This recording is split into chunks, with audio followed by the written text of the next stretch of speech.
Hej og velkommen til den her lille video, hvor jeg lige vil fortælle lidt om brugen af meiner Meinung nach.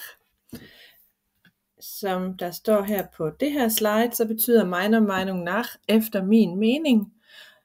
Og grunden til, at du lige skal se den her lille video, det er fordi, at der nemt kan opstå en lille misforståelse i forhold til, hvordan den bruges. Den bruges, som vi kan se her i første eksempel, meiner Meinung nach ist der Himmel blau. Efter min mening er himlen blå.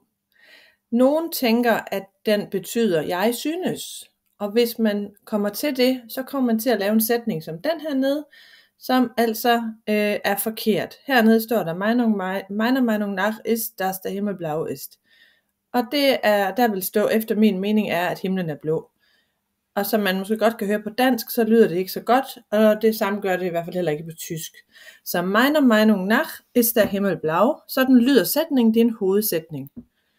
Hvis man gerne vil sige, jeg synes, at himlen er blå, så hedder det, ich finde, dass der Himmel blau ist. Har jeg lige lavet sådan her. Vi har den her første mulighed, hvor det er en ren hovedsætning, der hedder meiner Meinung nach ist der Himmel blau. Mulighed 2, hvor vi gerne vil have en hovedsætning, som er ich finde, jeg synes, og så ledsætning, dass der Himmel blau ist. Det er de to muligheder. Pas på ikke at komme til at blande dem sammen. Godt. God fornøjelse.